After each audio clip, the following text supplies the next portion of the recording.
We have some wonderful speakers that will tell you great stories about Smokin' Joe.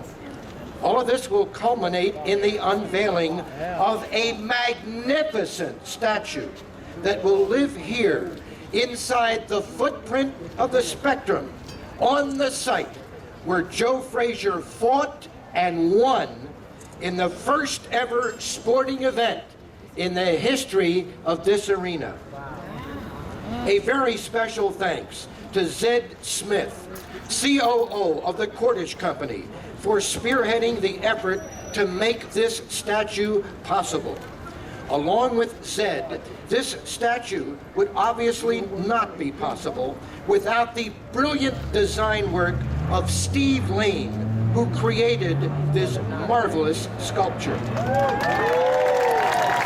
Our first speaker this afternoon knew Joe Frazier as well as anyone could. Please welcome Joe's nephew, Rodney Frazier.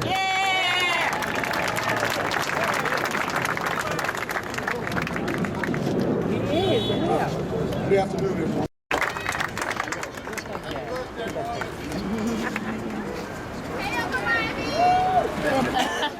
I watched you as well as a young man growing up. And so... Where Latrice at? That's who I want to know. On behalf of the city of Philadelphia, I would like to honor and recognize the unveiling of the Smokin' Joe Frazier Memorial Statue and present you, Marvin, with this official citation in the spirit and legacy of Smokin' Joe Frazier, and say congratulations and God bless. Yeah.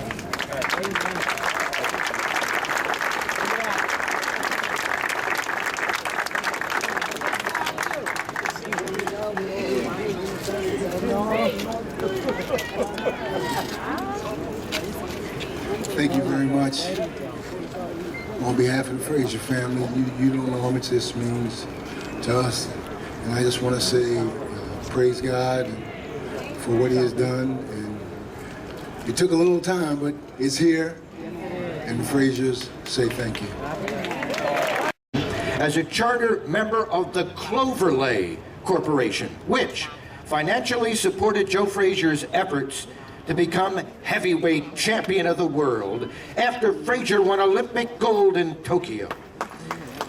Ladies and gentlemen, Joe Hand turned into the go-to guy for Joe Frazier and even helped negotiate the fight of the century with Muhammad Ali.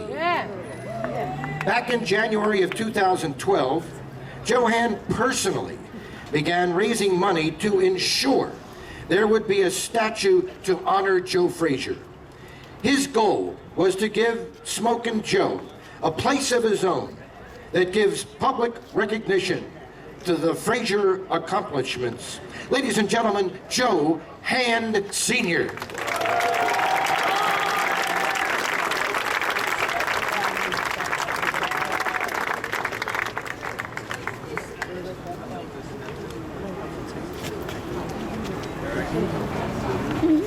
Here, it's nice when your family helps you get up the steps. They didn't help me get down, they helped me get up. Makes me feel good anyway.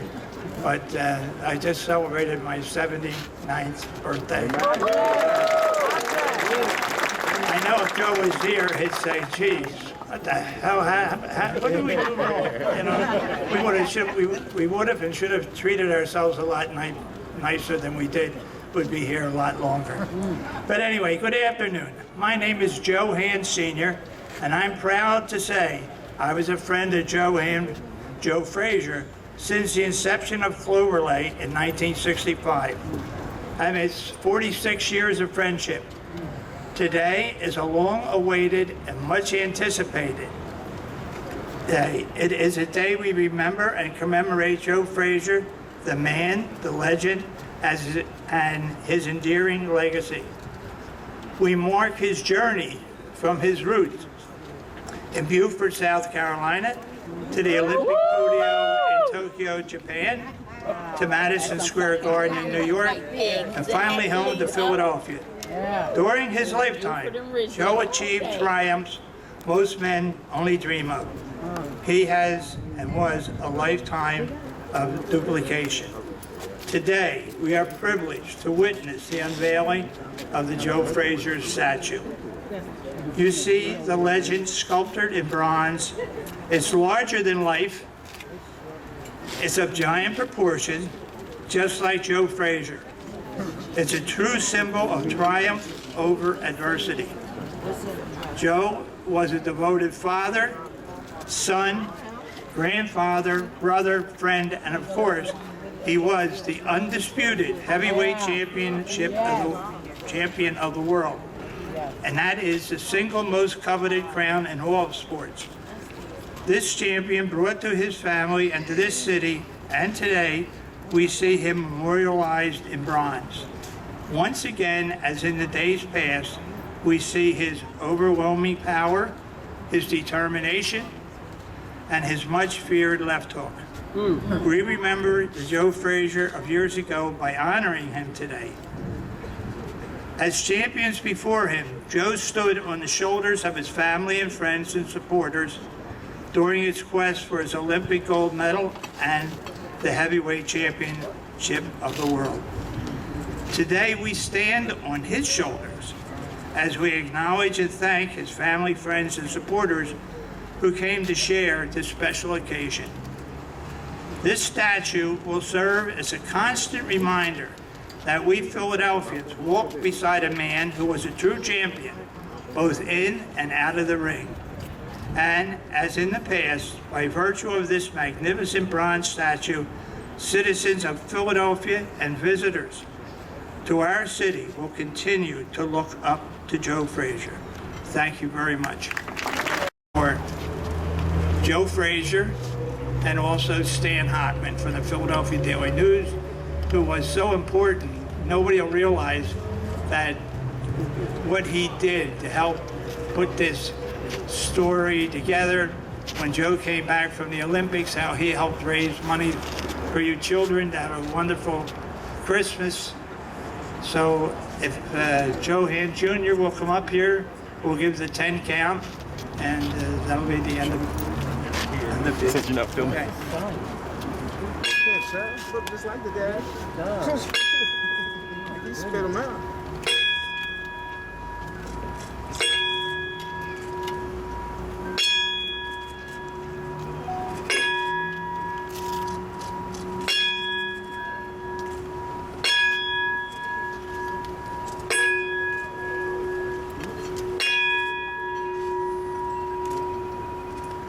Thank you, and God bless you all.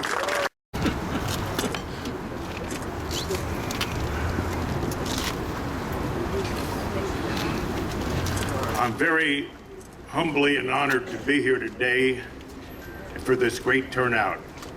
But before I start, I would like to thank Bernard Hopkins. Someday there's going to be a statue of Bernard Hopkins in Philadelphia.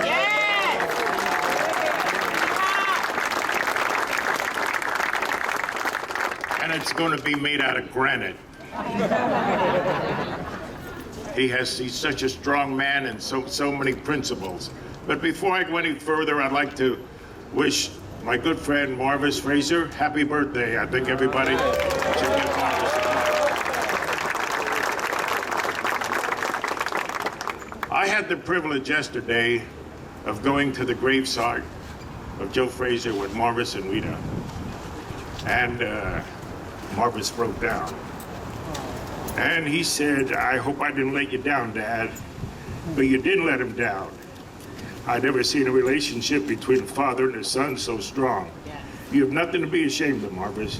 Your dad left you a legacy and all the Fraziers that people don't have today. Joe was a good guy. Atlantic City started up. Joe Frazier in the knockouts went down to Atlantic City. Atlantic City knocked out Joe Frazier. Today, as we speak, I worked with Muhammad Ali, and it didn't stop me for loving Joe Frazier. How I met Joe, I was in the service playing sports, and there was a little flyweight fighter by the name of Bobby Carmody. He came into the service, 150 pounds, knocking everybody out in street fights, bar fights, and Colonel Callahan asked him to go out for the boxing team, and he shrunk him down to a flyweight. And Carmody used to tell me, you gotta meet Joe Frazier. Good guy. He said, we were over in Tokyo in the Olympics, he took all our soap and sent it home to his family. That's the type of guy Joe Frazier is. I said, I gotta meet him. I'm in Philadelphia, I was with the Philadelphia Eagles. So Joe was fighting at the World's Fair. And I went up with Carmody, and Joe and I on the bus, we went to the fight. And Joe got beat by Buster Mathis. And Joe was so disgusted. I'm never gonna fight again. And Carmody told him, no, Joe, you're good, you're gonna fight again. You're gonna be okay. No, no, no. You know, this guy couldn't break a neck and he hit me. I want to get out of it. No, no, no, you're good. Well, Joe went on to fight again. And the big thing is, there is a God above.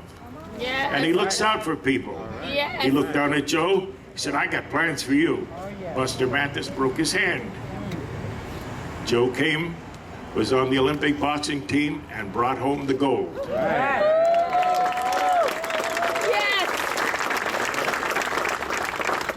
Bobby Carmody was the only one who ever won a medal in the Olympics killed in the service.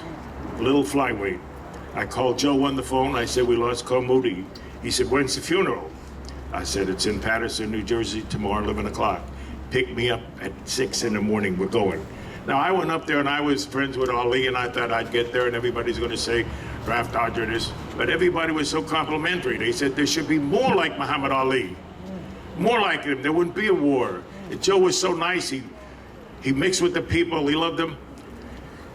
Will Rogers said one time, I never seen a man I didn't like. Well, I've never seen a man that Joe Frazier that didn't like him. We were coming down the highway, Ali and I, in Pennsylvania Turnpike, going about 90 miles an hour. Cop pulled us over, sirens on. Get out of the car, get your hands up. Boom, Ali gets out. Cop said, where are you going? He said, I'm looking for Joe Frazier. Where's Joe Frazier? The cop was stunned. He said, get in that car. So then I told Joe later, I said, you saved us a ticket, Joe. He said, they should have put him in jail. But anyway, there's some of the people I like to introduce here, and I want to thank Joe Hand for digging in, and Bernard Hopkins. You know, it's about strength, make things happen. You know, this thing should have been done years ago. A statue to Sylvester Stallone, come on. City of Brotherly Love. Brother, I know what you go through. Sarah, I know what you go through. But anyway, there's some of the people I like to introduce here. First of all, Ali's ex-wife, she's here, Belinda.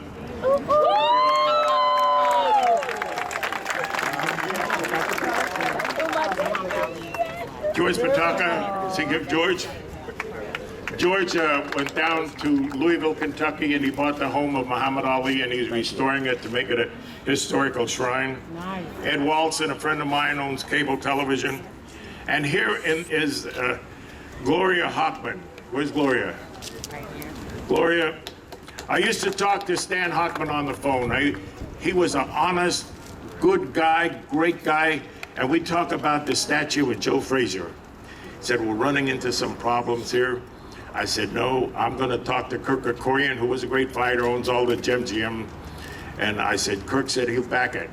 So then I called John Doherty. He said, Gene, there's so many people in Philadelphia, it would be an insult if an outsider came in and put the statue up. So they put the statue together, and I want to thank all the people that dug in and make this thing happen. I have some little notes here. I see Willie Monroe here. Willie, where's Willie? Willie Monroe? Willie Monroe?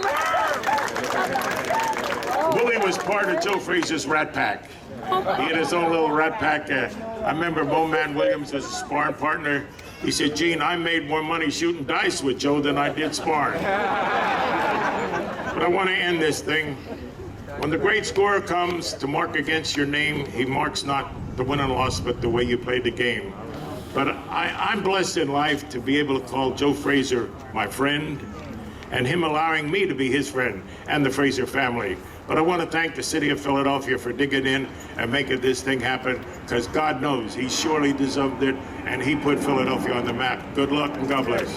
Hello, everyone. You know, the mayor said pretty much everything I wanted to say. So they asked me yesterday who should speak first, the mayor or the governor. I said, he's still the mayor. It's his choice. So, but I want to, you know, it's really nice of the mayor to declare it Joe Frazier Day here in Philadelphia. And when I was mayor, I had about 10,000 proclamations in 8 years, and many of them declared it the day for Joe Smith or whoever. And people think that it's a really big deal. And I didn't have the heart to tell them, you know, ordinary citizen gets a day in their name. I didn't have the heart to tell them that the week before I had pronounced it Insect Bug Museum Day in Philadelphia. We do a lot of proclamations. But the mayor is right. Joe Frazier represented Philadelphia in so many ways. You know, we're always referred to by the sports writers and the commentators as a blue-collar town, a hard-working town, and we appreciate people who never quit. And if you were to ask me the two athletes who are no longer playing their sport, who best represented the embodiment of all the values we have, it would be Joe Frazier and Chuck Bednarik. They never quit. As the mayor said, they always got up. And we have a great statue of Chuck Bednarik up at Franklin Field. And this is long overdue, and it's going to be a great thing. And Joe was more than just a great athlete. I had the privilege and the honor of getting to know him. And it always amazes me that people like Joe and Bernard, where's Bernard? Is Bernard here? Bernard's calling executioner. And the first time I met him, I said, I'm going to be a little afraid to meet the executioner. Bernard's the nicest guy in the world out of the ring. And the same thing with Joe. Joe came at you like a tank, and he hit you like a battering ram, and he was as gentle as can be out of the ring, particularly with children. You know, as mayor, I called on Joe often to come to events, and he came to as many as he possibly could. But if I said, Joe, we're going to go out and do this at a playground for kids, didn't matter what was on his schedule, changed his schedule, and he was there for kids over and over and over again. But I will show you the act of truest devotion for his city that Joe Frazier did during my 8 years as mayor. We started the Welcome America's Festival, and Mayor Nutter has taken it to even a higher length than we had it. And it's the best July 4th festival in the country. The first year, we were going to kick off the week's experience with boxing night at the convention center. The convention center was newly opened, and we had the Irish national team fighting some of our Golden Gloves winners, U.S. Golden Gloves winners. I don't know if you were there that night. It was a great boxing match, but we honored Muhammad Ali. And we gave him a Philadelphia Bowl, and we gave him a check for his favorite charity. And I called Joe and I said, Joe, help me present the Philadelphia Bowl to Muhammad Ali. Now, we all know that Muhammad Ali was not likely to be Joe's first guest at the dinner table.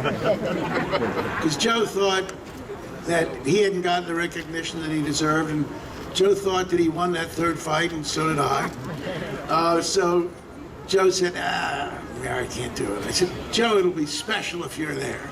It'll be shown all across the country. So he bit his lip, he came in, he was remarkably gracious.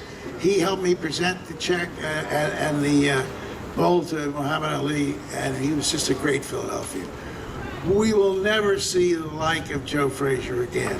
We will never see somebody as tough and as strong and as loyal and as gentle and all of the good qualities he embodied. If you want a role model, the role model shouldn't be the guy on the Parkway. This should be our role model.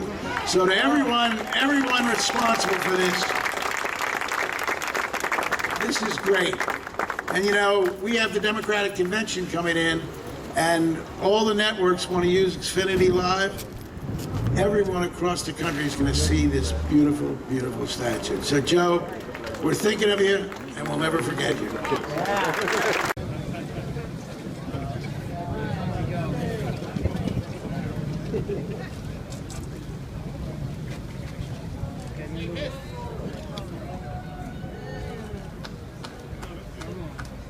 Oh, my hand's cramped.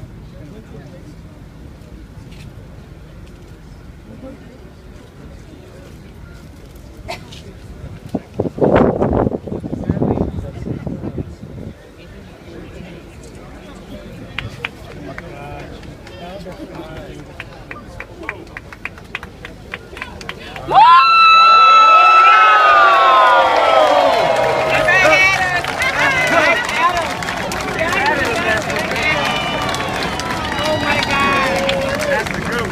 and gentlemen, the Honorable Reverend Blaine Newberry will bless the statue.